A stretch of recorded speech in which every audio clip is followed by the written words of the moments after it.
লোকমান আলাইহিসসালামের কয়েকটি উপদেশ আল্লাহর কাছে খুব বেশি পছন্দ হয়েছে। তিনি তার পুত্রকে কিছু উপদেশ করেছিলেন, সেটাকে আল্লাহ তাআলা কোরআনের পাঠ করে দিয়েছেন। আমরা আমাদের সন্তানদের ক্ষেত্রে সাধারণত যেটা করি সেটা হলো যে আমার সন্তান কি চায় আমরা সেটা কিনে দেওয়ার চেষ্টা করি। এটা দোষের না, ঠিক আছে, কিন্তু ইসলাম বলে তুমি তাকে ভোগ শেখাবার প্রয়োজন নাই।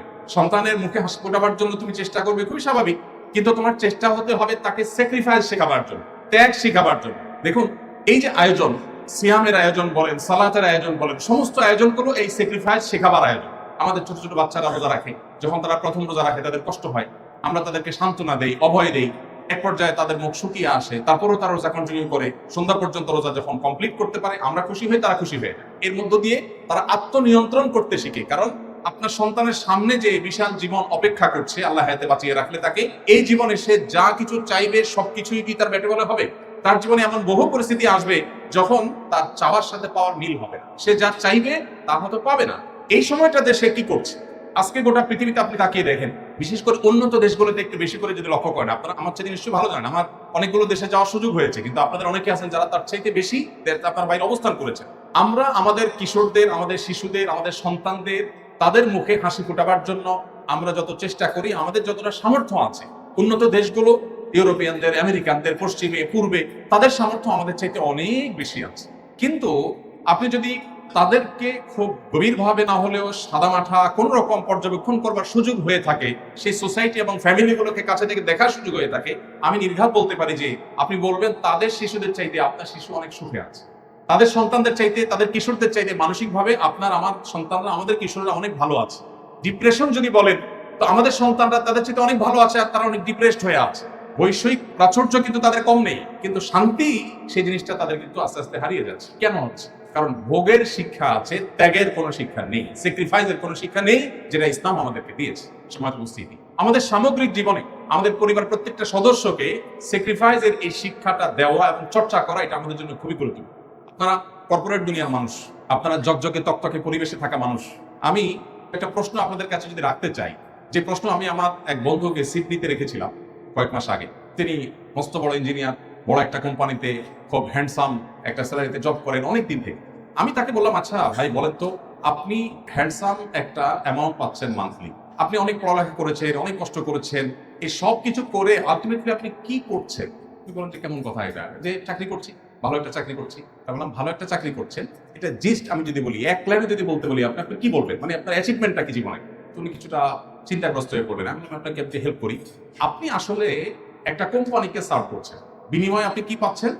বিনিময়ে কিছু ডলার পাচ্ছেন, যেটা দিয়ে আপনার ফ্যামিলি নিয়ে আপনি খুব ভালোভাবে জীবনটা পার করতে পারছেন। তাহলে এটা তো আপনার জীবন পার করার একটা মাধ্যম, যে আপনি একটা ভালো বাড়ি কেনার ব্যবস্থা করেছেন, ভালো একটা গাড়ি আছে, মান্থলি কিছু টাকা পয়সা পান, ফ্যামিলি নিয়ে খুব ভালোভাবে চলতে ফিরতে পারছেন। এটা তো আপনার চলাফেরা বা টিকে থাকার একটা চেষ্টা। হ্যাঁ, আমার চাইতে আপনি ভালোভাবে টিকে আছেন, পার্থক্য এটু। আমিও খাই, আপনিও খান, আমিও ট্রাভেল করি, আপনিও করেন, আপনি বিজনেস ক্লাসে করেন, আমি হয়তো ইকোনমিকে করি, পার্থক্য এটু। তো এখন আপনি যে টিকে আছেন, এই টিকে থাকাটা কি জন্য?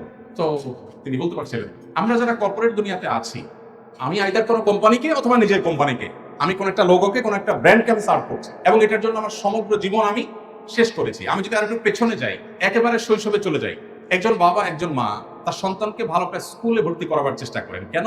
কারণ ভালো স্কুলে পড়ে ভালো রেজাল্ট করলে ভালো কলেজে যেতে পারবে। ভালো একটা কলেজে যাওয়ার চেষ্টাটা কেন থাকে? কারণ ভালো একটা ইউনিভার্সিটিতে যেতে পারবে। ভালো একটা ইউনিভার্সিটিতে গেলে কি হবে?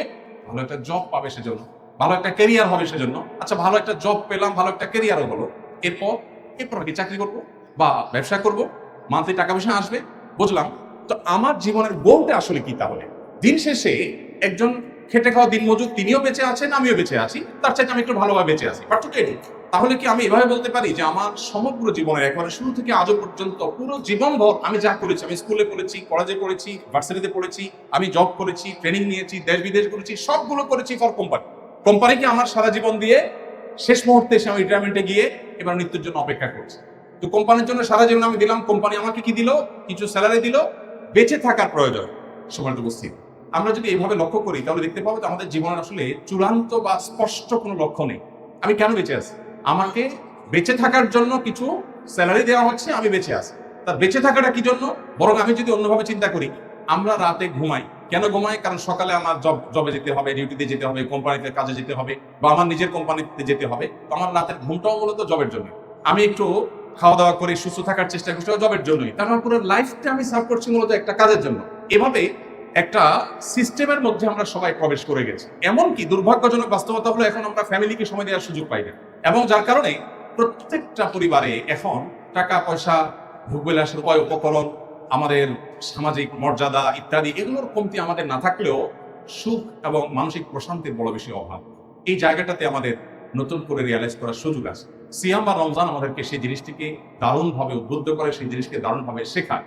আপনি দেখুন, পৃথিবীতে যাদেরকে দেখে আমরা তাদের মতো হওয়ার চেষ্টা করছি, তারা সন্দেহ নেই জ্ঞানে, বিজ্ঞানে, তথ্য প্রযুক্তিতে, আবিষ্কারে, অবকাঠামোতে, অন্য অনেক বিষয়ে তারা আমাদের চেয়ে এগিয়ে আছে, এবং সেই জিনিসগুলোতে আমরা তাদের মতো হওয়ার চেষ্টা করে দোষেন না।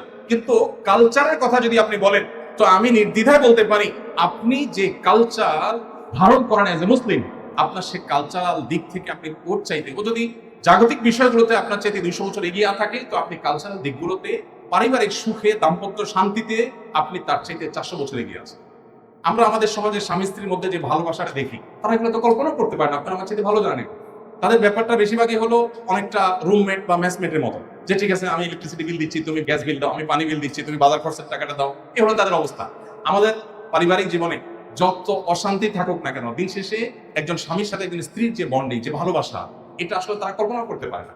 আমাদের সমাজে এখনো সন্তান বাবা মাকে, এই অধঃপতনের পরও এখনো সন্তানরা বাবা মাকে যতটা ভালোবাসে, বাবা মা সন্তানকে যতটা ভালোবাসে, তারা তো এগুলো চিন্তা করতে পারে না।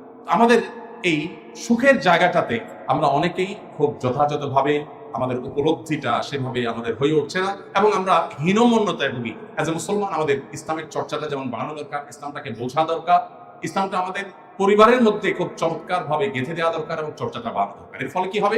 আখিরাতের শান্তি তো পরে, আল্লাহ বলেছেন ওয়াল আখিরাতু খায়রুম ওয়া আবকা, সেটা তো পরে আসবে। পার্থিব জীবনে আমাদের আল্লাহ তাআলা প্রচন্ড রকমের শান্তি, মানসিক সুখ, মানসিক সান্ত্বনা, মানসিক সমৃদ্ধি, সেটা আল্লাহ তাআলা দান করবে। নবীজি সাল্লাল্লাহু আলাইহি ওয়াসাল্লাম বলেছেন লাইসাল গিনা বিকাসরাতিল হক ওয়ালাকিন্নাল গিনা গিনান নফস। অনেক প্রাচুর্যের মধ্যে, বৈশ্বিক প্রাচুর্যের মধ্যে আল্লাহ তাআলা মানুষের প্রকৃত সচ্ছলতা রাখেন। প্রকৃত সচ্ছলতা হলো মানসিক মনের সচ্ছলতা। একজন ধরুন তার 2টা ছেলে বা একটা ছেলে একটা মেয়ে, দুজনকে পাঠিয়ে দিয়েছেন বিদেশে পড়ার জন্য। এখন আলটিমেটলি বিদেশে পড়তে গেলে ছেলেরা মেয়েরা সেখানকার ভালো এনভায়রনমেন্ট পায়। বিদেশি এম্বাসিগুলো আমাদের দেশে এম্বাসি খুলে বসে আছে আমার দেশের মেধাবী ছেলেগুলোকে ক্যাচ করার জন্য। আমি কয়েকদিন আগে কয়েকটা এম্বাসির উপর একটু ঘাটাঘাটি করার চেষ্টা করলাম যে তাদের ভিসা দেওয়ার ক্ষেত্রে পলিসিটা কি। তো আমি অবাক হলাম, আপনারা অনেকে হয়তো আগে থেকেই জানেন, আপনি একজন প্রতিষ্ঠিত মানুষ, আপনি একটা ভিজিট ভিসা অ্যাপ্লাই করেন, হয়তো আপনাকে রিজেক্ট করতে পারে, বাট আপনার ছেলে যদি স্টুডেন্ট ভিসার জন্য দাঁড়ায়, তাকে রিজেক্ট করার সম্ভাবনা খুবই কম। অবাক করার ব্যাপার না? আপনি একজন প্রতিষ্ঠিত ব্যবসায়ী, হয়তো আপনাকে রিজেক্ট করতে পারে, কিন্তু আপনার ছেলে যদি মোটামুটি তাদের আপনার সার্ভ করে, তাহলে তাকে তারা ভিসা দিয়ে দিবে। কোন কোন দেশ আছে 95%-এরও বেশি তারা স্টুডেন্ট ভিসা তারাই আপনার অ্যাপ্রুভ করে। কাহিনী কি? আপনি বলবেন তারা জ্ঞান বিজ্ঞানকে অনেক অ্যাপ্রিসিয়েট করে, তারা এই দেশ থেকে, তারা এই দেশের ছেলেরা ওখানে জ্ঞান বিজ্ঞান অর্জন করতে যাবে, পড়ালেখা করতে যাবে, অ্যাপ্রিসিয়েট করে। বাস্তবতা কি আসলে তাই? তাদের তো বিশাল বড় জেনারেশন গ্যাপ তৈরি হয়ে যাচ্ছে। তাদের বিবাহ বহির্ভূত সম্পর্ককে তারা স্বাভাবিক করার ফলে তাদের দেশে প্রণোদনা দিয়ে, পৃথিবীর এমন একটা উন্নত দেশ হয়তো আমরা খুঁজে বের করতে পারবো না যেই দেশ সন্তান জন্ম দেওয়ার জন্য প্রণোদনা দেয় না। একটা দেশও উন্নত এরকম পাওয়া আমার মনে হয় অলমোস্ট অসম্ভব। কেন? টাকা দিচ্ছে, পয়সা দিচ্ছে, মান্থলি বাধা দিচ্ছে, এটা দিচ্ছে, সেটা দিচ্ছে, কিন্তু সন্তান জন্মের হার বাড়ছে না। ওই যে মানুষের টেন্ডেন্সি নষ্ট হয়ে গেছে, যার ফলশ্রুতিতে আপনার দেখা যাচ্ছে যে খুব ভয়াবহ একটা জায়গায় তারা চলে আসছে। আমরা কিন্তু সেই ক্রাইসিসে নাই, তারা যে ক্রাইসিসে আছে। তো এই যে ব্যাপারটা, এই জায়গাগুলো আমাদেরকে নতুন করে ভাবতে শেখায় যে কালচারালি আল্লাহ তাআলা আমাদেরকে অনেক ভালো জায়গায় রেখেছে, অনেক ভালো জায়গায় রেখেছে। আমি যে কথাটা বলছিলাম যে আমাদের সন্তানদেরকে ওরা ক্যাচ করতে চায়, কারণ ওখানে গেলে ওরা থেকে যাবে। এখন মানসিক শান্তি আর প্রাচুর্য দুই জিনিস। বৈষয়িক প্রাচুর্য, কারণ হয়তো 2টা ছেলে আছে, অথবা একটা ছেলে একটা মেয়ে আছে। আজকাল তো 1-2টা ছেলে মেয়ের বেশি নেই। আমি হুজুর মানুষ, এই কথা বললে আপনারা তো মাইন্ড করবেন। জগতের সবচেয়ে বড় মিথ্যা কথাগুলোর মধ্যে একটা হলো ছোট সংসার সুখী সংসার। এটা জগতের কয়েকটা অতি পরিচিত, অতি প্রসিদ্ধ মিথ্যা কথাগুলোর একটা। আপনি যত দুঃখী পরিবার দেখবেন, এর বেশিরভাগ দেখবেন যে খুব সংক্ষিপ্ত এবং ছোট পরিবার। সরি টু সে, পশ্চিমারা আমাদেরকে শিখাইছে যে খবরদার বেশি সন্তান নেওয়া যাবে না। ওরা এখন সন্তান বাড়ানোর চেষ্টা করতেছে, হাতে পায়ে ধরে বাড়াতে পারছে না। ওরা যে গর্তে ঢুকেছে, আমরা এটাতে ঢুকা শুরু করছি। ওরা যেখানে আটকা পড়ে গেছে, ফেঁসে গেছে, আমরা এখন ফাঁসতে শুরু করেছি। আপনি দেখেন তারা কেন সন্তান বাড়ানোর চেষ্টা করছে এখন। আমি অনেক আগে ব্যাংককে এক বাংলাদেশি সিনিয়র, অনেক বয়স্ক ছিলেন, এখন মারা গেছেন, উনি ইন্টারপ্রেটার ছিলেন একটা হসপিটালে। ওনার সাথে পরিচয় হওয়ার পরে জিজ্ঞেস করলাম, ভাই বাচ্চা কাচ্চা কয়জন? উনি খুব অল্প সংখ্যক বাচ্চা বললেন। তো বললাম যে এত অল্প, আমি জানি তো এখানে তো সরকার অনেক বাচ্চা হওয়ার জন্য প্রণোদনা দেয়। তিনি বললেন, ভাই সেটা তো আপনি এখনকার কথা বলছেন, আমি আজ থেকে বহু বছর আগে আসছি, আপনি তখন ছোট ছিলেন বয়সে। তাই বললাম তাহলে কি ইস্যু কি? বলে যে তখন এখানে সন্তান বেশি নিলে রীতিমতো পানিশমেন্ট করা হতো, সন্তান বেশি নেওয়া যাবে না, দেশের মানুষ বেড়ে যাচ্ছে, কমাইতে হবে, তো সেজন্য সন্তান আমার অল্প। তো বললাম এখনকার অবস্থা, বলছে এখন অবস্থা হলে আমি যদি 10টা সন্তান জন্ম দিতে পারি তাহলে সরকার আমাকে রীতিমতো জাতীয় পর্যায়ে পুরস্কার দিবে। আমার একটা ভাব, তাহলে কি দাঁড়ালো দিন শেষে? প্রথম তারা যা করেছে ওইটার ফলে মানুষের টেন্ডেন্সি একবার চেঞ্জ হয়ে গেলে এই টেন্ডেন্সি শত বছরে আর পরিবর্তন করা সম্ভব নয়। সে ক্রাইসিস তাদের শুরু হয়েছে। তো আমরা তাদের অনুসরণ করছি অন্ধের মতো, ইসলামকে পাশ কেটে ইসলামকে সেকেলে মনে করে যা পাচ্ছি তা আমরা গোগরা শিখেছি। এই জায়গাটাতে আমাদের ইসলামকে নতুন করে জানার এবং বোঝার দরকার আছে। সময় বুঝছি আমি যেটি বলছিলাম যে বৈষয়িক প্রাচুর্য হলেই সুখী হওয়া যায়, কর্পোরেট দুনিয়াতে বিশেষ করে এই ধারণাটা আমাদের মধ্যে বদ্ধমূল হয়ে গেছে। ফলে আমাদের ফ্যামিলিকে আমরা সময় দিতে রাজি না। আমরা বাসায় ঢুকছি মোবাইল টিপতে টিপতে, আবার বের হচ্ছে মোবাইল টিপতে টিপতে। আমি বিভিন্ন জায়গায় বলার চেষ্টা করি, আমার শত ব্যস্ততার মধ্যেও আমি প্রতিদিন 1 ঘন্টা আমার বাচ্চাদের সাথে খেলার চেষ্টা করি। বিশেষ করে যখন শীতের সময় থাকে, গত 4-5 মাস আমার এরকম অনেক প্রোগ্রাম ছিল যেখানে আমার থাকা অনেক গুরুত্বপূর্ণ। বলছিলাম আমার বাচ্চাদের সাথে খেলার সময় গেছে, আমি আর কোথাও থাকি 1 ঘন্টা বাচ্চাদের সাথে আমি খেলি এবং খেলতে গিয়ে বাপেটা ঝগড়া করি, খেলাধুলা করি। কয়জন বাবা আছেন যে সন্তানকে নিয়ে খেলেন বা সময় দিতে পারেন? বেশিরভাগই আমরা এখন এত ব্যস্ত হয়ে গেছি, মনে করি টাকা পয়সা হলে সবই হয়ে যাবে। আমাদের আসল শান্তির জায়গাটা থেকে আমরা সরে যাচ্ছি। আমি যেটা বলছিলাম, কারণ 2টা ছেলে মেয়ে আছে, আমি এরকম অনেককে দেখেছি। জিজ্ঞেস করছি ভাই বাচ্চা কাচ্চা কয়জন, জিজ্ঞেস করছি বাচ্চা কয়জন, ছেলে মেয়ে কয়জন, উত্তর হবে 2 বা 3 বা 4 কিছু একটা। তো উত্তর হয় বেশিরভাগ ক্ষেত্রে 2 জন, ছেলেটা কানাডা থাকে, মেয়েটা ব্রিটেনে থাকে। আমি কিন্তু জিজ্ঞেস করি না কোথায় থাকে, কিন্তু ওনার বলা শেষ। এই গল্পটা দিতে আমাদের খুব ভালো লাগে, আসলে আমরা এটা বলে খুব স্বাচ্ছন্দ্য বোধ করি। আচ্ছা, যে ব্যক্তি মুখে এটা বলছেন যে আমার একটা ছেলে টরেন্টোতে আরেকটা লন্ডনে, আপনার কি বিশ্বাস তিনি মানসিকভাবে আসলে খুব শান্তিতে আছেন? আছেই, কিন্তু 2টা বাচ্চা, 2টাই বাইরে, এবং তারা ফিরে আসার সম্ভাবনা খুব ক্ষীণ। একটু ভিডিওতে নাতিপুতি দেখে, বৌমাকে দেখে, ছেলেকে দেখে, মেয়েকে দেখে, ভেতরে কিন্তু ত্রাস, কিন্তু বাহিরে অনেক সুন্দর জীবন, উনি অনেক সুখে আছে। এই সুখের অভিনয় আমরা করছি। সময় উপস্থিতি, ইসলাম আমাদেরকে বাস্তবমুখী হতে পারে, আর সেজন্য সিয়ামের বার্তা আমাদেরকে ধারণ করা দরকার, গ্রহণ করা দরকার। আমি আপনাদের প্রতি উদাত্ত আহ্বান রাখতে চাই, শুনে শুনে মুসলমান না হয়ে অনুগ্রহ করে আসুন আমরা একটু ইসলামটাকে জানার চেষ্টা করি। আজকে যেরকম একটি চমৎকার আয়োজনে আমাদের বাচ্চাদেরকে সাথে নিয়ে, ফ্যামিলিকে সময় নিয়ে আমরা সময় দিয়েছি, আসুন পারিবারিকভাবে ইসলামকে শেখার জন্য, জানার জন্য আমরা কোনো একটা অ্যারেঞ্জমেন্ট করি। আমরা কোরআনটাকে অর্থ সহকারে, ব্যাখ্যা সহকারে বোঝার চেষ্টা করি, হাদিসটাকে বোঝার চেষ্টা করি। অ্যাজ এ মুসলমান ইসলামটাকে আমরা জেনে বুঝে চর্চা করি, সেটা আমাদের জন্য অনেক বেশি উপভোগ্য হবে, সেটা আমাদেরকে সত্যিকার ইসলামের পথে নিয়ে যাবে। অনেক মা বোন আছেন এখানে, আমি আপনাদের উদ্দেশ্যে বলতে চাই, জান্নাতে যাওয়ার পথটা আপনাদের জন্য অনেক সহজ করে দিয়েছে ইসলাম। পুরুষদের জন্য অনেক জটিল, রাস্তায় ঝগড়া করতে গেছি, মুখ খারাপ করা যাবে না, নাহলে জাহান্নামে চলে যাবে। আপনার তো সে অপশন খুব একটা নাই। আমাকে রাস্তায় অনেক কিছু ফেস করতে হয়, আপনার অনেক কিছু ফেস করতে হয় না, আল্লাহ তাআলা অনেক সহজ করে দিয়েছেন। আমি আশা করব আমাদের আদরের যে কলিজার টুকরো সন্তানগুলো আছে তারা দুধে ভাতে থাকুক, এই স্বপ্ন আমরা চাইবো ঠিকই। তার পাশাপাশি তারা যেন আল্লাহ বীর হয়, ভালো মানুষ হয়, সেই জিনিসটা আমরা যেন চাই, এবং তাদেরকে সত্যিকারের সুন্দরের পথ যেন আমরা দেখিয়ে দিয়ে যেতে পারি।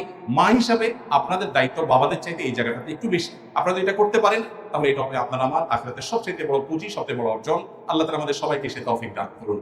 আমি বিক্ষিপ্ত এবং এলোমেলো কিছু কথা বলেছি, যদি আপনারা কেউ কষ্ট পেয়ে থাকেন আমাকে মাফ করবেন। আর উপকারী কোনো কথা বলে থাকলে সেটা অনুযায়ী আমরা আমল করার চেষ্টা করবো। আল্লাহ তাআলা আমাদের এখানে আসাকে, বসাকে, এই চমৎকার আয়োজনকে কবুল এবং মঞ্জুর করুন, এবং এখানে যেরকম আমরা সমবেত হয়েছি আল্লাহ তাআলা আমাদেরকে জান্নাতুল ফেরদাউসে একইভাবে সমবেত হওয়ার তৌফিক দান করুন।